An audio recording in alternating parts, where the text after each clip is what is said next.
Welcome to the Modern Husbands podcast, where Dr. Ross, Christian, and Brian host national experts who share ideas to manage money and the home as teammates. Today's Father's Day special is a discussion of all things fathering. Our guest is Paul Sullivan, founder of the Company of Dads. After 25 years as a journalist, and last with the New York Times, Paul started the Company of Dads, a media company and community platform aimed at lead dads, men who are the go-to parents, whether they work full-time, part-time, or devote all their time to their families. Enjoy the show. Welcome. Happy Father's Day. Thank you for being with us, Paul. Thanks, Christian. What is your favorite part about being a father? What do you enjoy most? What is my favorite part about being a father? I think it's I've got 3 kids. I think it's when I have a car ride with just one of them alone. And that's when the best conversations happen. We're not a technology family, so they're not sitting on their iPads or watching a movie. We just sit there and we talk. And the second best time is with my older girls when I'm driving them and their friends around somewhere and I turn the Taylor Swift on low so they think that I can't hear them. And then I actually get to hear their conversations. That's pretty special as they're, navigating life at, 10 and 13. Do you use the trick where you crank it up in the back and so they have to talk really loudly and then have it really soft in the front?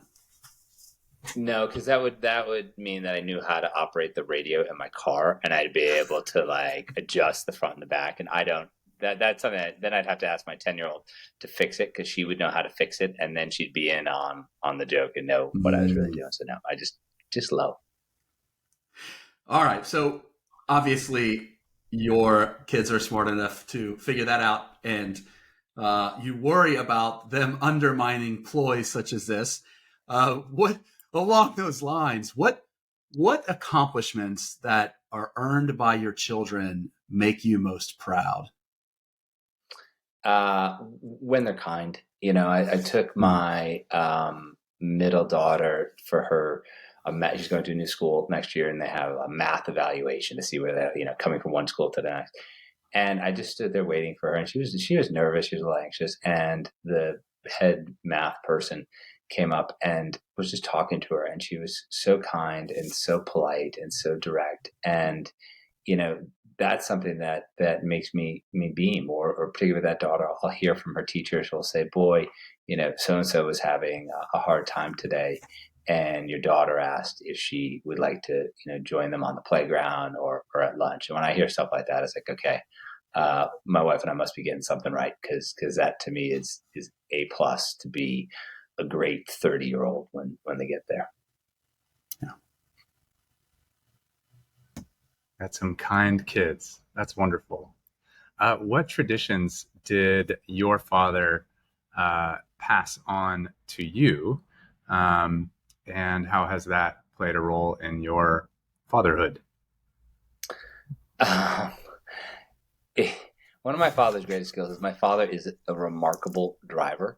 And I'm not joking. He can drive anything. Like, he can drive a forklift, he could drive a truck, he can drive a motorboat, anything that requires driving, he can drive. And he taught me how to drive with my knees, which is, I'm not recommending people do this all the time. It's not just one knee, one foot has to be on the gas, but one knee on the steering wheel. And whenever I do that with my daughters, and particularly the first time I did it with each of them, and we're driving down our street. I'm not going down Interstate 95, driving down the East Coast like this, but just down our street. And I start talking to them with my hands, and they're like, "What are you doing? Like, Dad, how can you drive with your knee?" And then they tell my wife, and they think for some reason that's the greatest thing. Probably not the best, safety lesson, but again, I was a child of the 70s. It was a riskier time.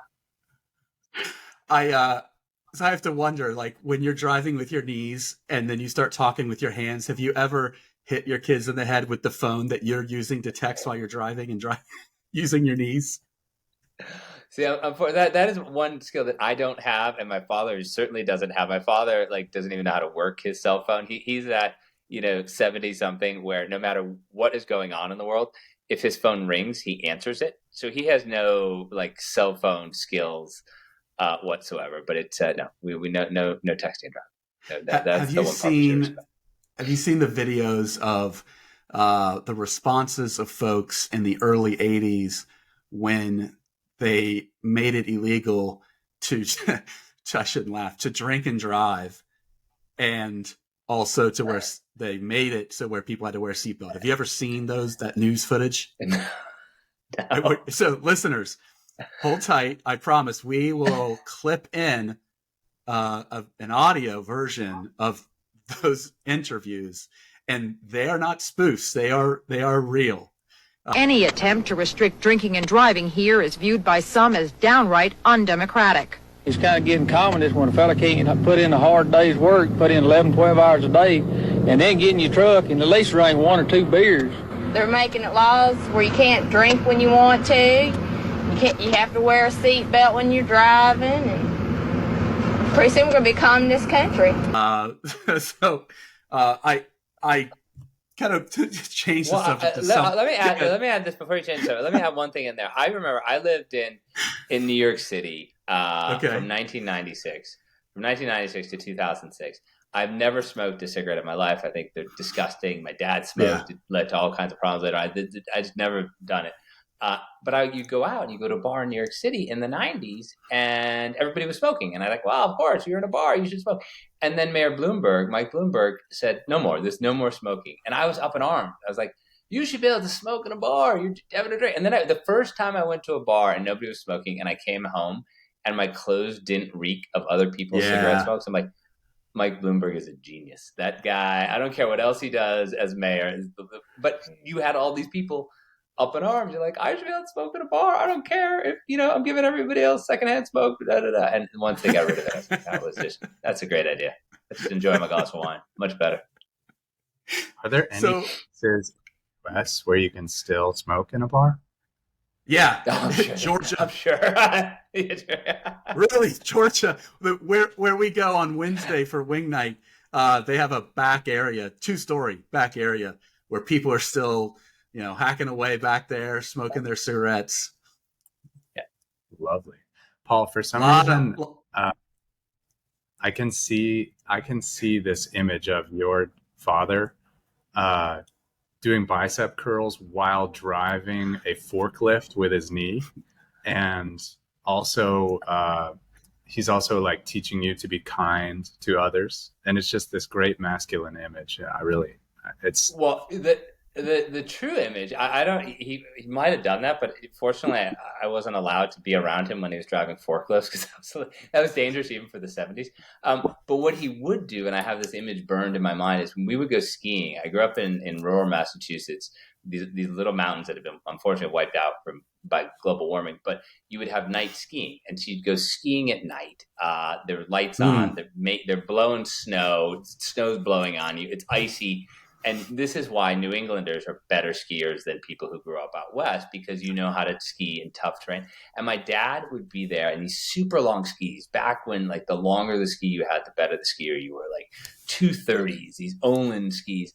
And he would have jeans on, a crazy sweater, and he would be smoking a cigarette as he skied down the mountain like this. And perfect form. And you're like, that is sort of the image that I have from my childhood. That is a real image. Did you just say Catamount? Well, it wasn't at Catamount. It was Mount Snow. Is where I'm sorry, Mount Town. Mount Town was where I grew up skiing. Okay. It doesn't exist yet. I grew up skiing Catamount when I was a kid. I'm from Northwest Connecticut, very close to Great Barrington, Massachusetts. Yep. I don't know how far away that is from where you were, but similar icy conditions. As like an 8-year-old, did you have a cigarette in your mouth as you're going down the slope, or had that passed? Of course, yeah. I was the picture of health. Well, they don't have many ski slopes in rural Ohio, but I did experience tubing at Smith Park, and I have a feeling that's maybe a close second, right? I don't know. Tubing always seemed you could be cool skiing. And tubing, whatever you're doing, even if you're bouncing down the mountain, doing some jumps, at the end it stopped, and then you had to kind of roll yourself out and get on your belly and get out. And there's nothing cool about that. There's no cool way to get out of a tube. I have to roll myself out of anything that I'm sitting in. Come on. So I have to ask, like, thus far as a father, are there any things that you wish you would have done differently? It's a great question. I pride myself, and this is something I learned, like, I don't know, the 5th day in graduate school, when I watched all these super smart kids making the same mistake over and over and over again. And I said to myself, in life, I'm going to try to just make the mistake one time and then do something else. I'll make a different mistake next time. And this leads into, I wish I had learned, early on, particularly when my second child when she was a baby, did not sleep well. So I was super sleep deprived. And I yelled a lot at my oldest daughter because I'd be so frustrated. And I wish, and now I don't yell at all. My kids, I don't even bother to yell. I have conversations with them that become circular and take forever. But I wish I had learned earlier that yelling is absolutely useless. Now, I learned it in the first, 3-4 years of being a parent. My oldest daughter's now, 14, but I just gave up yelling. Like, no matter how frustrated I get, I was like, okay, let's have this conversation. And it's often like, breaking the fourth wall. Like, honestly, it's like a John McEnroe type conversation. Like, did you really just do that? Why did you do that? Let's think through why you did that. And I imagine John McEnroe yelling at, a line umpire or something like that. And I'm glad I learned it quickly enough, but that's one piece of advice I give to anybody. Like, don't bother yelling. Nothing good. Oh, that's good. I mean, I grew up in a house where my father, he never yelled at me, even when he was spanking me. so, I don't even know. There's no corporal punishment in my house either. Okay, I've never thought on a podcast I would have to state that unequivocally, like in 2023. No. What was one of the hardest moments you've had being a father, and why was it hard? But also, what'd you learn from it? Like, how'd you recover from that? My wife was an elite athlete in college, Division I. Really accomplished, and subsequently in her 40s she's had several orthopedic surgeries to hip replace, all this stuff.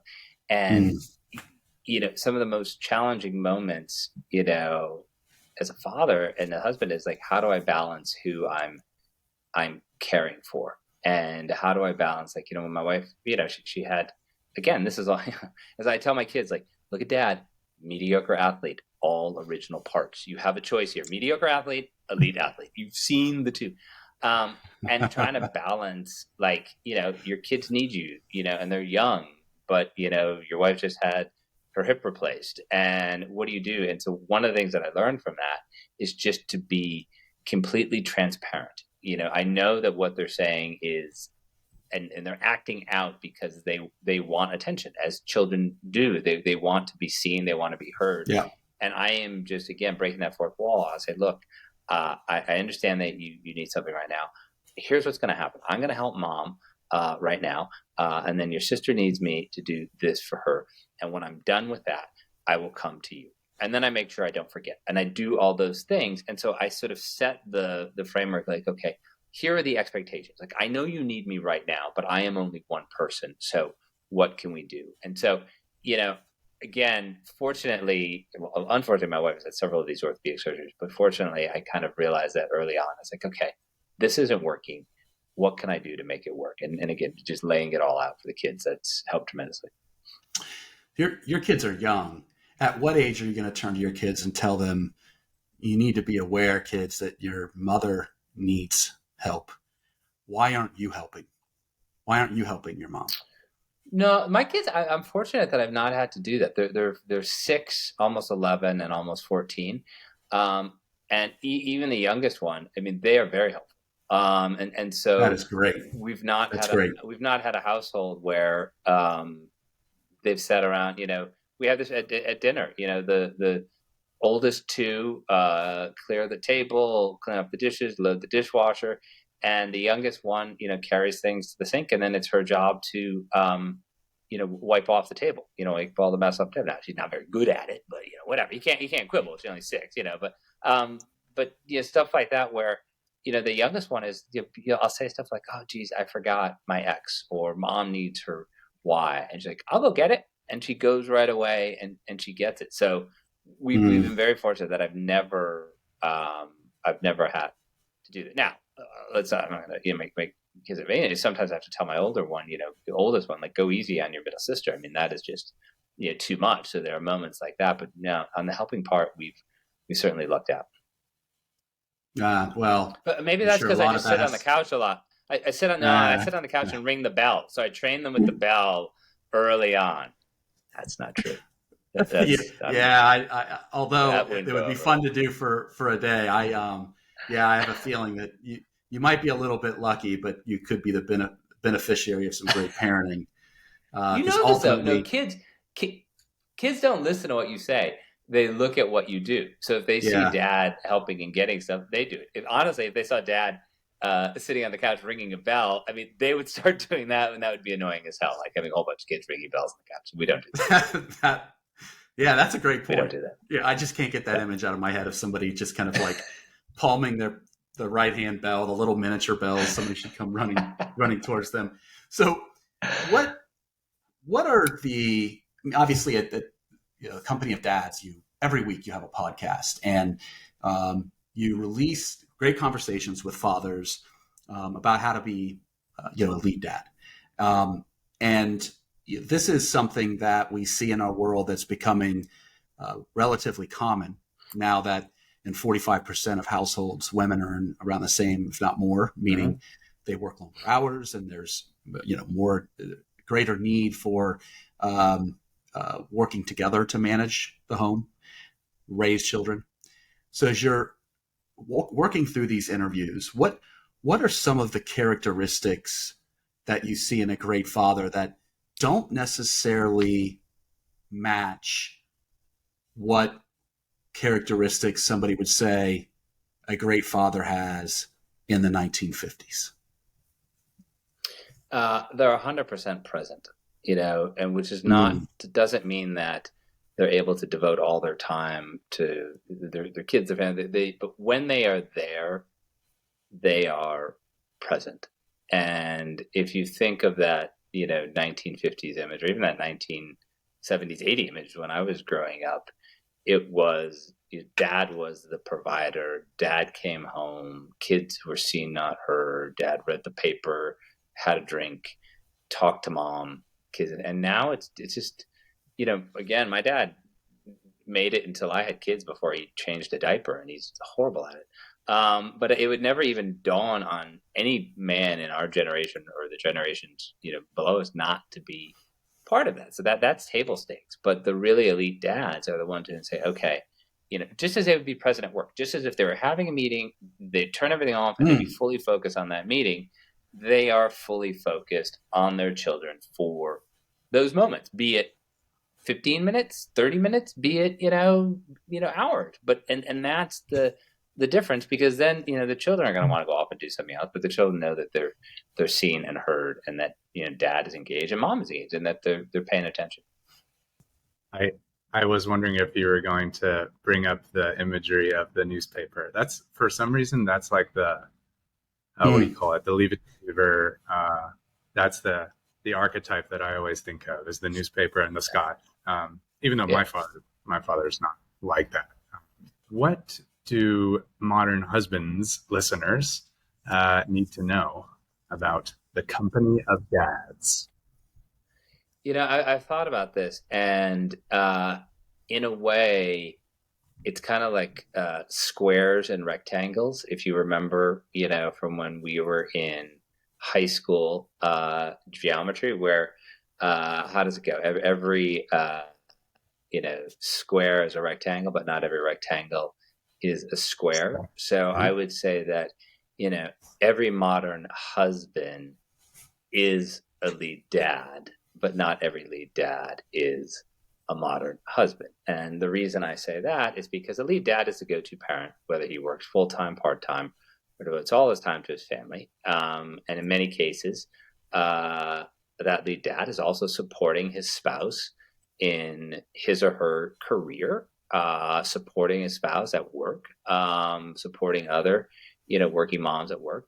But we know that from our community, we measured about 20 to 25 million men in America who are or could be, lead dads. I mean, to sort of go back to the stat that Brian mentioned, the 45%. I live in the Northeast, so we believe in great inflation in the Northeast. So I say that stat is 47%. That's what I go with. But the 47% of couples where the woman, traditional heterosexual couples where the woman earns as much or more than the man. I mean, that's, the overlap of modern husbands and lead dads. Same with the 2 to 3 million men in America who identify themselves as stay-at-home dads. We don't use that term. We call them, lead dads who devote all of their time to their families. But, another portion of our community is the 18% of fathers in America who are single, divorced, or widowed. And that's a group where they're not, modern husbands because they don't have a spouse. And so that's the square to rectangle comparison. But there's a tremendous amount of overlap. And I think, modern husbands and the company of dads, we're working, we're forces for good, working toward a lot of the same objectives as we, try to figure out what the world of work and home is going to look like post-pandemic. I love the square and rect analogy. That's beautiful. I use that. So I teach a course for teachers around consumer skills, one of which is, protecting yourself from fraud and scams. And I use that analogy, the rectangle and square piece, because every scam is a form of fraud, but not every fraud is a scam. Yeah. Because the scam requires, the victim of the scam to actually provide the item of value to the scammer. So there's some accidental, but there's some participation by the victim. And it just reminded me that analogy is so apt here between modern husbands and company of dads. And there is like a scam element to it, because ultimately, like, these older norms around whether it's masculinity or what it means to be a husband, what it means to be a father, maybe they were legit 100 years ago, but they are now fraudulent. Like, when you employ those old norms to try to be, try to live as a man or as a husband or as a father, I assume, I'm not a father yet. When you try to use those old norms or stack yourself up to those old norms, you end up robbing yourself and the people around you of happiness, just like a scam, just like a fraud. So there's a connection there. Yeah, I was a little nervous where you're going there. Where like, like Brian, what is Christian saying about the two of us? But I mean, one of our taglines is, how do we help families fulfill their full potential? And part of that is to realize that, why, because of somebody's gender, do certain things have to fall on that person, whether they're good or bad? Like, we're living in a time where we should be able to make a more rational choice and have these conversations. And one thing I know when I talk to, lead dads in their 20s and 30s is they are absolutely having those conversations. Those of us like Brian and me in our 40s and 50s, we've come around to it. We've sort of learned behavior. And to be quite honest, those guys in their 60s and 70s are totally helpless. So I don't even bother with them. But But there are also guys in the 60s and 70s who are not, right? Who are. Well, look, I've had some guys on the podcast, a couple of guys that Brian has introduced me to, and I call them the OG lead dads. And so when you get an OG lead dad on the pod, or you get an OG lead dad as a lead dad of the week, they were trailblazers. They were doing stuff that was a lot more difficult than what, Brian and I are doing, and a lot more difficult than what you may eventually do if you become a father. And like, they really were, trailblazers in a way, and it kind of matched in many ways the integration of colleges and universities in the 70s, where suddenly all male institutions were admitting meeting women as well. And, this one guy, OG lead dad, he was an endocrinologist by training, which is about the most academic type of doctor you could be. And his wife had this wonderful career in corporate America in HR, and he supported her. And so he went from being an endocrinologist, super, super cerebral guy, to, for a period of time, being an emergency room doctor, which is the complete opposite, obviously figured out as a doctor, but the complete opposite temperament. And when he and I talked, he said, yeah, I just did it because I love my wife and she wanted to do this. And I knew that eventually I could go back to academic medicine if that's what I wanted to do. But this was, her moment where when our kids were, too young, they weren't in school, it was going to be difficult. And I asked him, what was it like when you were, at the school and all this? He says, well, I didn't really care. I'm not wired to pay attention to that stuff. But now that you mentioned it, yeah, I guess I was the only dad there. And I said, we're the only endocrinologist. 100% I was the only endocrinologist. But I mean, those guys really, we're trailblazers for what we're doing now, in the way that women who went to traditionally historically male university and colleges in the 70s were trailblazers for what came afterwards. Your example is perfect, because the majority of households are dual income. And kind of, if you were to step back 75 years or 65 years, the gender norms were born out of what made sense at the time, where women didn't work and men worked. And so the simplicity of that structure, where she managed the home and kids, child, et cetera. And he, so brought home the bacon, so to speak. That was rational, but it's not rational when both spouses work. It's not rational when a woman has a job that is extremely challenging, like Christian's wife, that was a ER physician. And we have to make sure that we are looking at life through the lens of the modern world, so we can shape our households to be able to accommodate what's happening around us, not what was happening around us 70 years ago. And you did a really good job, just encapsulating what that means today. And frankly, I think we're all lucky, because, what the research has found is that when we spend more time with our kids and we're present in the moment, as you said, Paul, when we're with our kids and when we're with our spouses, when we do help, when I say help around the house, like there's a, fair share, like we just sorted out, men are happier. Not just marriages are more satisfying, according to the research, but men are happier. And as you think back to all of the podcasts that you've done, and I want to say, you told me yesterday you just finished your 75th. What are a couple of your favorite stories from that podcast? Oh, that's a great one. There are a lot of them. There have been some. It's a real mix of people from, people are sort of household names. A guy who won a Super Bowl for the Eagles, another guy who was a writer for The Daily Show, won 8 Emmy Awards. This wonderful man named Mike McGee, who is lead dad to Annika Sorenstam, who's the greatest female golfer of all time. But I think a lot, there's this guy, just his name, a guy named Max Rivera. He is a New York City firefighter, and his wife works in finance. And he just was remarkable about how he'd always wanted to be a firefighter. That's what he did, all kinds of other stuff, worked in restaurants.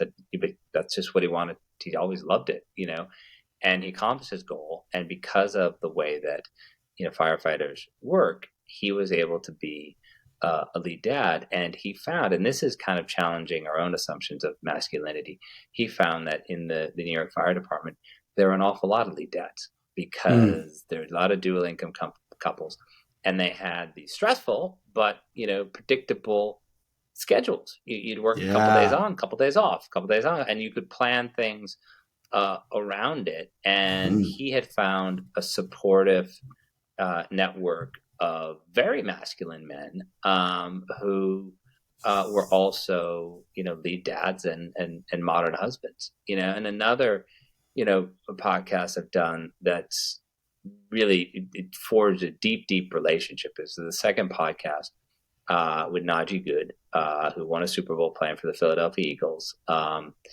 sacked Tom Brady, intercepted Tom Brady, and I don't know anything about football. And he and I become friends, I think largely because I never asked him, hey, tell me the time you sacked Tom Brady. I mean, literally, I couldn't name 5 people who play in the NFL today.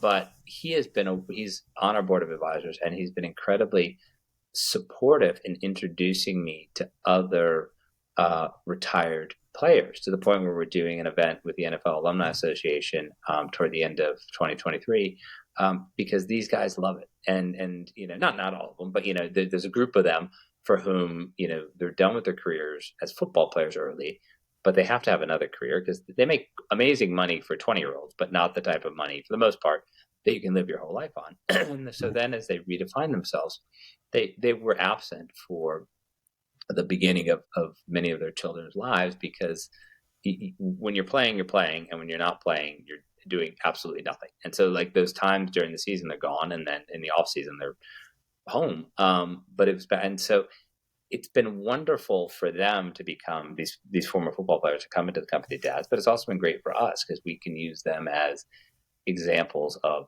some of the most masculine men in America who are also caregivers, and supportive, in many cases supportive spouses. But I mean, they're almost too many. Just the podcast that's up this week is with a guy named Kevin Olmsted, who wrote a book called Scared Dad Feeding. And it's about how he went from being a lead dad who worked full time in the wine business to being a lead dad who devoted all of his time to his family when his then 14-year-old was afflicted with the mental health disease of anorexia. And he had to teach himself how do you manage this? How do you help? How do you get care? How do you treatment? And his wife, continued to work in a corporate job, and he's now written this book. And he doesn't hold himself out as an expert, certainly not as a therapist, but he is a dad who spent 5 years going through this process, and he's trying to share what he learned in that process with other dads. So as you can see, like, 3 very different men, 3 very different dads, but they have all had wonderful messages, and I've been fortunate they've all been open and willing to share those messages with me. That's wonderful. What is the most important advice that you have, especially for young parents? What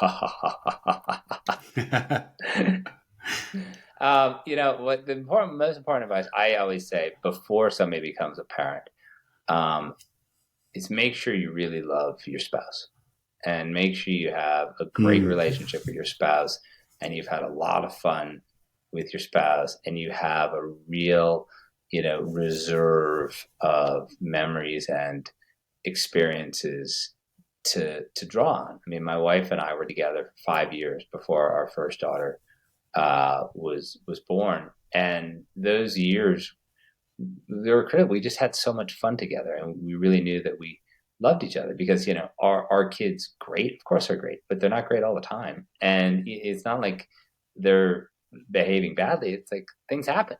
A kid gets sick, or your kid has some real learning challenges in school, and the school isn't really helping out. I mean, they're all kind of kids get older, they get bullied, and you're really when you have that really solid foundation as a couple, it sustains you. And that you may only be getting, 5 minutes together before you pass out, from exhaustion at the end of the day. But those 5 minutes, you can laugh, you can remember something, you can tell a story, and then do it all over again the next day. But that reservoir of love and experience is crucial. We have one final question. And before we get to this question, I just want to encourage people to go to thecompanyofdads.com. And you can find all types of resources there. And then obviously Paul's podcast, which I'm a regular listener to. I consider myself a lead dad as well.